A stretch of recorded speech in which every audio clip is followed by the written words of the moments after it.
Cuando el gran rey David sintió que sus días llegaban a su fin, llamó a su hijo Salomón, no para hablar de tesoros ni de gloria terrenal, sino de algo mucho más importante. Le dijo: hijo mío, yo estoy a punto de irme por el camino de todos en la tierra.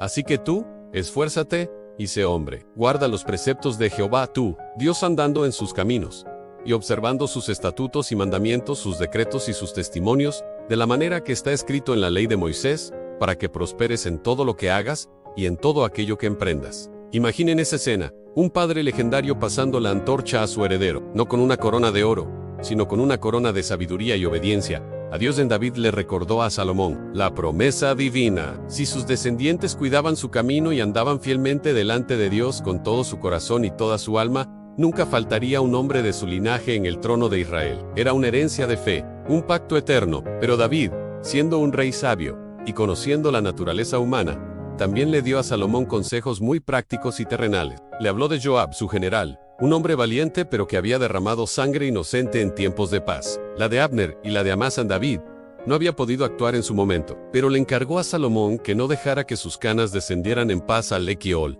Era una cuestión de justicia, de limpiar la casa real de viejas deudas de sangre. También le mencionó a Semei, aquel hombre que lo había maldecido amargamente cuando huía de Absalón. Aunque David le juró que no lo mataría, le advirtió a Salomón: tú eres un hombre sabio, sabrás qué hacer con él. La justicia, a veces, tiene una memoria muy larga, pero no todo eran deudas y castigos. David también recordó la lealtad. Le pidió a Salomón que mostrara misericordia a los hijos de Barzil y Galaadita, quienes lo habían ayudado en su momento más oscuro, proveyéndole alimento cuando huía. Que coman a tu mesa, le dijo, porque ellos estuvieron conmigo cuando yo huía de tu hermano Absalón. Lealtad se paga con lealtad. Y así, después de reinar 40 años sobre Israel, 7 en Hebrón y 33 en Jerusalén, el rey David durmió con sus padres, y fue sepultado en la ciudad de David, un gigante de la fe, un guerrero, un poeta, un rey según el corazón de Dios. Descansaba al fin. Con su muerte, Salomón se sentó oficialmente en el trono de su padre, y su reino comenzó a afirmarse. Sin embargo, la transición no sería tan sencilla. Las viejas tensiones y ambiciones no tardaron en resurgir, poniendo a prueba la sabiduría del joven rey desde el primer momento. La primera prueba para Salomón vino de un lugar inesperado, su propio hermano, Adonías. Recordarán que Adonías ya había intentado proclamarse rey mientras David aún vivía. Ahora, se acercó a Betsabé, la madre de Salomón, con una petición que parecía inocente. Le dijo: tú sabes que el reino era mío y que todo Israel había puesto en mí su rostro para que yo reinara. Mas el reino fue traspasado y vino a ser de mi hermano, porque por Jehová era suyo. Con esta falsa humildad, le pidió a Betsabé que intercediera ante el rey Salomón para que le diera por mujer a Abisec, sunemita, la joven que había cuidado del rey David en su vejez. Betsabé, quizás sin ver la trampa, accedió y le llevó la petición a su hijo, el rey. Cuando Salomón escuchó la petición de su madre, su reacción fue inmediata y severa. No vio una simple solicitud de matrimonio, sino una jugada política muy astuta. Tomar a una mujer del harén del rey anterior era, en la cultura de la época, una forma de reclamar derechos al trono. Salomón se enfureció y dijo: ¿y por qué pides a Abisec sunemeta para Adonías? Demanda también para él el reino, porque él es mi hermano mayor, y tiene de su parte al sacerdote Abiotar y a Joab, hijo de Sarbia. Salomón entendió que Adonías no se había rendido, estaba usando a su madre para sondear el terreno y reafirmar su ambición. La paciencia del nuevo rey se había agotado. En ese mismo instante, Salomón juró por Jehová diciendo: así me haga Dios, y aún me añada, que contra su vida ha hablado Adonías estas palabras: vive Jehová, que me ha confirmado, y me ha puesto sobre el trono de David mi padre, que Adonías morirá hoy. Y sin dudarlo, envió a Benaía, su jefe de guardia, quien ejecutó a Adonías. La primera amenaza al trono había sido neutralizada de forma rápida y decisiva. Con Adonías fuera del camino, Salomón se ocupó de los otros conspiradores. El sacerdote Abiatar, quien había apoyado a Adonías, fue el siguiente. Salomón lo confrontó y le dijo: tú eres digno de muerte, pero no te mataré hoy, por cuanto has llevado el arca de Jehová el Señor delante de David mi padre, y además has sido afligido en todas las cosas en que fue afligido mi padre. Por respeto a su pasado servicio y a su lealtad a David, Salomón le perdonó la vida, pero lo despojó de su cargo.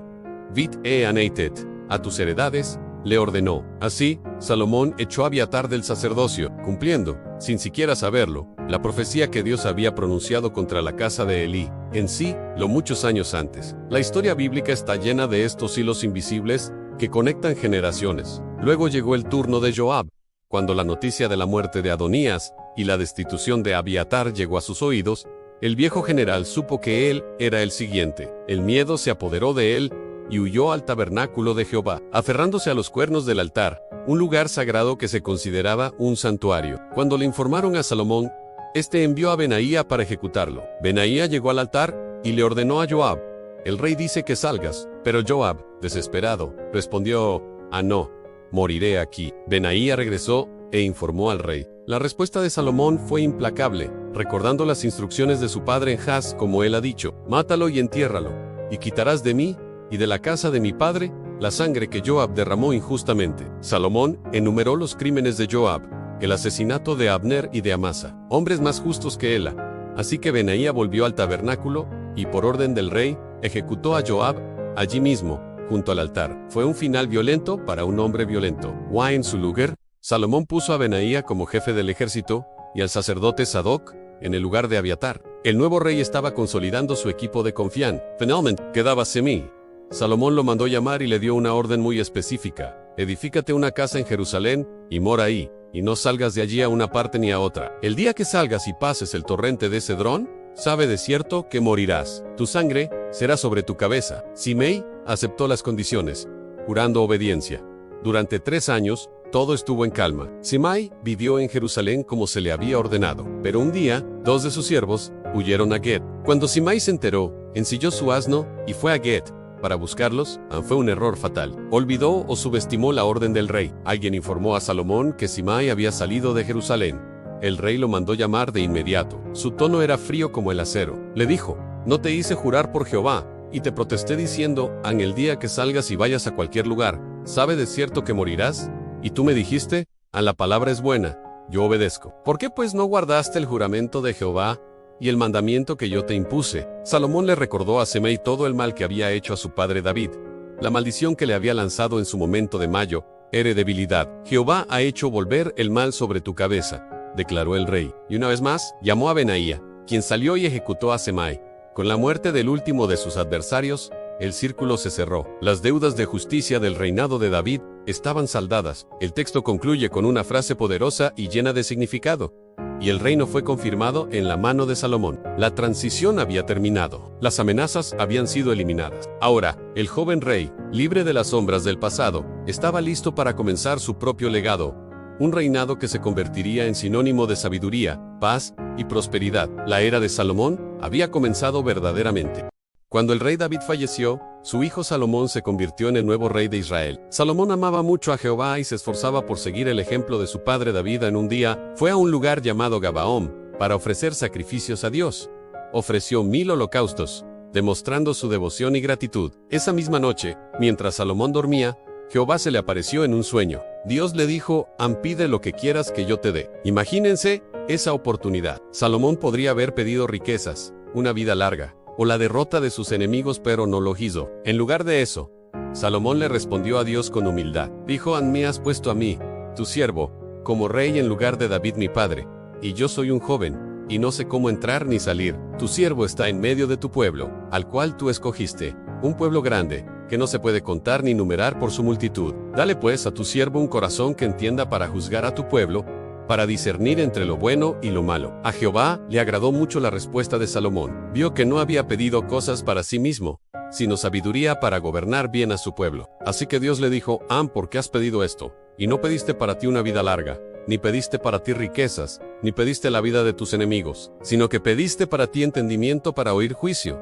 He aquí, he hecho conforme a tus palabras. Te he dado un corazón sabio y entendido, tanto que no ha habido antes de ti otro como tú, ni después de ti se levantará otro como tú. Pero Dios no se detuvo ahí. Añadió en ello: también te he dado las cosas que no pediste en riquezas y gloria, de tal manera que entre los reyes ninguno haya como tú en todos tus días. Y si anduvieres en mis caminos, guardando mis estatutos y mis mandamientos, como anduvo David tu padre, yo alargaré tus días. Cuando Salomón despertó, se dio cuenta de que había sido un sueño muy real y significativo. Regresó a Jerusalén, se presentó ante el arca del pacto de Jehová, y ofreció más sacrificios de paz, celebrando con todos sus siervos la bendición que había recibido. Poco después, la sabiduría de Salomón fue puesta a prueba de una manera muy dramática. 2 mujeres que vivían en la misma casa vinieron ante él para que resolviera una disputa. Ambas eran rameras, y ambas habían dado a luz a bebés con solo 3 días de diferencia. La primera mujer comenzó a contar su historia. Señor mío, dijo,